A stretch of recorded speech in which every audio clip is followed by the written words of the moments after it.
Hey, and welcome to another lesson video. We're looking at operations with polynomials, and this time we're going to learn how to subtract and multiply our polynomials. So let's get started. Now, remember with addition, you just add like terms. Well, subtraction is the same idea, kinda, sorta, but I have a trick to help you out. What I like to do is, I think addition is way easy. So make subtraction into addition problem by changing everything in the second set of parentheses, changing the sign rather. So turn your addition problem, turn your subtraction problem into addition problem, and you do that by just changing the signs. So then I can add like terms. So I've got 6x now plus negative 9x, so that would give me negative 3x, and I've got 14 plus a now negative 5 would be plus 9. So there would be my answer. I think changing it to addition makes it so much quicker. So let me do the same thing. Everything in the second set of parentheses, change it to the opposite sign, all three terms. So then I'm just going to add 14 plus negative 7 would give me 7x squared. Notice how exponents do not change when you combine like terms. I've got 13 plus a negative 20 would be negative 7x. And then I've got 12 plus a negative 4, so take away 4 would be plus an 8. All right. Now, what if they're not stacked on each other? Okay. Well, still do the same thing. You're going to change that middle minus sign to a plus, but then everything in the second set of parentheses, change its sign. Do the opposite. Even that first negative 6 should turn to a positive 6. So then now they're not stacked up with like terms. So you've got to decide your like terms. So I've got this x squared and this x squared that I'm going to add together now that I changed the signs. So 17 plus a 6 would be, what would that be? 23x squared. I like to cross them off once I've added them so I don't get confused. Now with this 7x, what can I add with it? Well, I've got a now positive 5. So 7 plus a 5 would be a positive 12x. Cross them out. And then I've got a negative 14 that I'm going to add with a positive 18, which would give me a positive 4. You can check that with your calculator. All right. So that was a lowdown on subtraction. Now let's talk about multiplying, and we're going to take baby steps. Let's just multiply monomials. So here's what I do, multiply like things, if you will. So the 2 and the 4, they're big numbers, they're coefficients. I can multiply them, so 2 times 4 is 8. Now here's how I think about this. I've got an x that has a power of 1 that's understood. So I've got an x, and then this x squared, think about having 2 more x's. So all together, I have 3, so x cubed. All we're doing is basically adding those exponents. All right, cool beans. And actually, that's it for that problem. We are done. All right. If I look at another one here, same thing, multiply like things. So the negative 3 and the 4 would multiply to a negative 12. And then the x's, I've got 3 of them, and then I've got 2 more. So if I add those together, I'll have 5 x's, so x to the 5th. All right. I think we're ready to kick it up a notch. Now, let's distribute, and let me move my screen because I'm missing some of the directions. There we go. Okay. Using the distributive property this time. I have a set of parentheses, and I want to distribute a 4 to everything inside. So I'm just multiplying by 4. So 4 times an x is 4x. 4 times a 2 is a positive 8, so plus 8. So this rainbow is talking about those arrows that I drew to distribute. Okay, now there's understood to be a negative 1 in front of that x squared, and I'm going to multiply everything by this negative 1x squared. So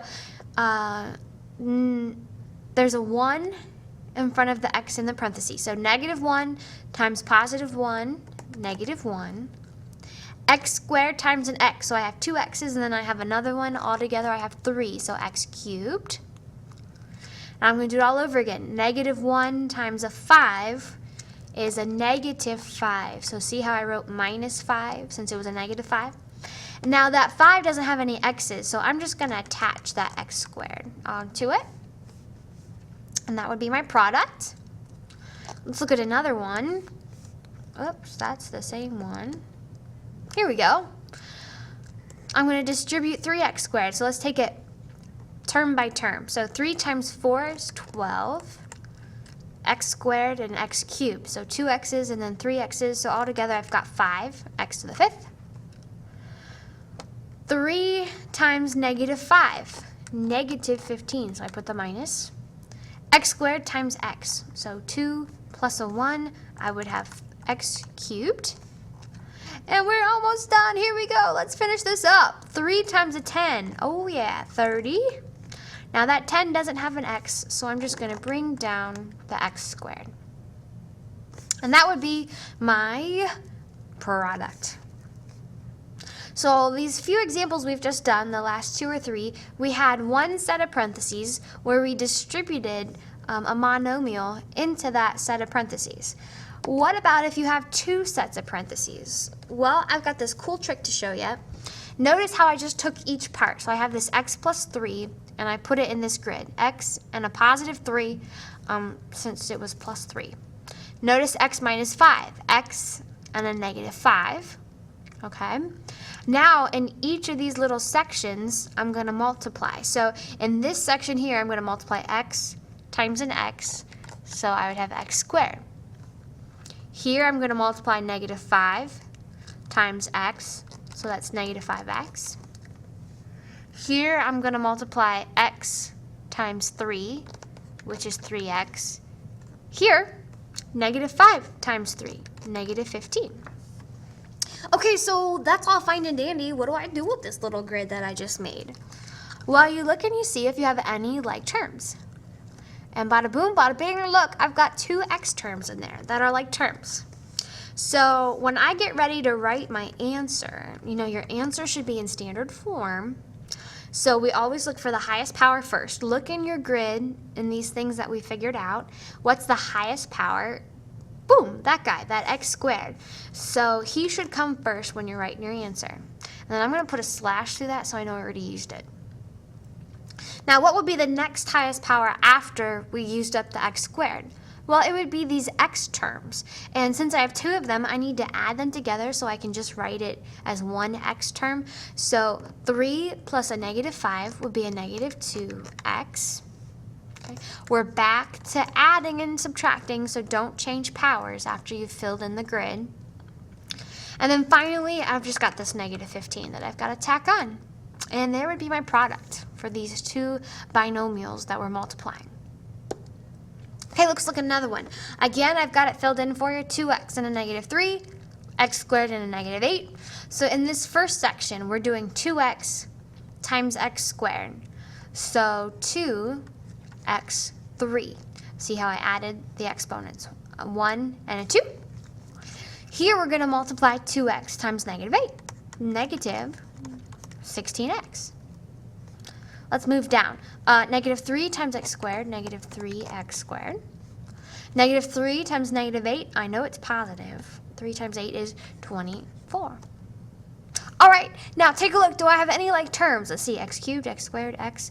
Whoa, there are no like terms in here. So I'm just going to write everything in order from highest power to smallest. So 2x cubed minus 3x squared minus 16x plus 24. All right, and there'd be your product.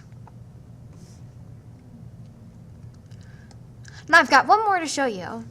Let me go back to the previous slide. Notice how this was 2 terms times 2 terms. This time I have 2 terms times 3 terms. So we can still do this table trick that I showed you. We're just going to have to make our table a little bigger, okay? So I'm going to have to put my 2 terms here, 3x squared, and because it's a positive 1, just a 1. And then here, I'm going to have to put the 3 terms. So x cubed, x, and because it's a minus 6, we're going to put negative 6. Okay? So now we're just going to fill in this table as we multiply. So 3x squared times x cubed. 3x to the, add the exponents, 2 and 3, 3x to the 5th. 3x squared times x. Now remember, he has the power of 1, so it's still a 3, but we're going to add 2 plus 1 to have a power of 3 on x. Now, 3x squared times negative 6. Ooh, 3 times negative 6 is negative 18. But since this 6 has no x's, then we're just going to keep the x squared from this term. All right, let's do x cubed times a 1. Well, that's just going to be 1x cubed, or x cubed. 1 times x, x. 1 times negative 6, negative 6. Now, start over again, look for like terms. Let's see, x5, x cubed, x. Oh, there are 2 x cubed terms. All right, that's what I'm talking about. Anything else? No, everything else is different. So as far as the answer, look for the highest power first from what's inside this box. Ooh, 3x to the 5th is the highest. Okay, next highest. Let's see. Oh, those x cubes, but I need to add them. Remember, there's a 1 and a 3, so when I add, I get 4x cubed. So those guys are used up. Oh, I need an x squared next. So negative 18x squared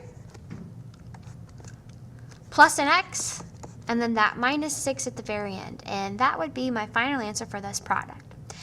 So that concludes our video on subtracting and multiplying polynomials. Search for another video coming up about dividing our polynomials. Have fun and keep learning, guys.